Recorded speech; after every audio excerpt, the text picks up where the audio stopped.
What are the contributions of the successive PCFs in the Cole's outlooks, ideology, and function? In particular, what are your expectations from PCF 5 in London? I think we've seen an evolution over those three meetings. I'm simplifying a lot, but PCF 3, there was a lot of focus on the process of distance learning. We were in the process then of developing our 3-year plan for 0609, and that plan led us to put the emphasis on learning for development. That emphasis began to appear in Ocho Rios in 2006 and is really the core of this particular meeting. I mean, we're focusing now on the outputs rather than the processes. So the agenda is a development agenda talking about things like livelihood, health, social justice, including conflict and governance, and children and young people, which is very much a Commonwealth focus. So we've got people to focus on the outputs in relation to those development items rather than simply on the process, important though that is. Yesterday, we were told the substantial number of participants in PCF 5 were from non-university systems, NGOs, international agencies, private sector, business, etc. Does this reflect Cole's ideology in perceiving ODL as one of the tools in development process? If so, how far Cole has influenced university systems in taking a similar stand? Yeah, I think over the 20 years of Cole's existence, you've seen a steady increase in the attention given to non-university matters, and probably today, issues like open schooling are probably hotter than some of the university issues. I think we are just one of many forces that are leading universities to pay more attention to development. But once they've decided to do that, distance learning is a very powerful tool for them, as you're seeing the agricultural universities in India start to use distance learning to reach the farmers rather than just the intermediaries and the agronomists and so on. Okay. Open schools, open universities, open resources, virtual university in small island states, so many institutional factors which Cole has influenced, and they have been well recognized in Asia and in Europe. But particularly in Africa, what kind of role do you think Cole should be playing to strengthen these systems in the next, let's say, 3 years? There'll be a very strong focus in Africa on, if you like, boosting the formal system. Developments on open schooling in Africa are very strong, strengthening the ones that exist and doing some South-South collaboration to build ones that don't exist. There's also, somewhat to my surprise, a new wave of creation of open universities going on in Africa. We recently had a meeting there of our focal points from 18 African countries, and 6 of them are in the process of setting up open universities. So there's a strong focus there. We're also trying to move some of the more, if you like, rural development, health programs more strongly into Africa, although health's already been quite strong. But a big emphasis on strengthening formal systems. Virtual university in small island states is a very interesting and innovative concept which Cole has put forward. What kind of a recognition or a status you are envisaging for this in the national and the international markets? Particularly in the context of the diploma mills which are coming up in a big way. Do you think virtual university of small island states would be able to develop its own niche in this area? Well, we're not really interested in getting a recognition for the virtual university of small island states because the virtual university is not actually a university. The ministers chose the name, so I can't change it. What it is a network of 30 countries doing things together to strengthen their existing university and tertiary institutions, and they chose this name for it. So I don't want people to look at, I want the people in the small states to see this as a useful network. But I certainly don't want people in Britain to think they can enroll in the virtual university of small island states. It's a kind of glue holding them together and really helping those small states to work together to raise their game in e-learning and modern methods of using technology in education. And at the moment, I mean, it's really in its beginnings. You're beginning to see some courses appear, but it's far too early to expect it to have made a big impact on the international scene. That's true.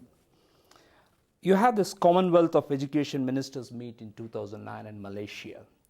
What kind of message would you like to take from PCF 5 to this particular meet from Cole's standpoint of view? I want to take a message that gives them some really concrete examples of the contribution of learning, and particularly open distance learning, to development. Because the ministers naturally get up in the morning and worry about their school systems and their formal systems, and we try and help them with that.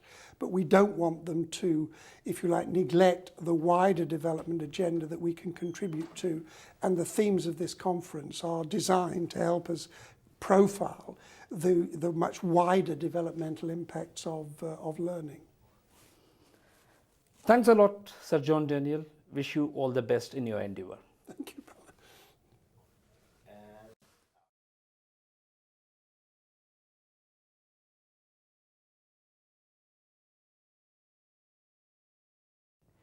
We're here at the 5th Pan-Commonwealth Forum on Open Learning. I'm here with Sir John Daniel, President at the Commonwealth of Learning.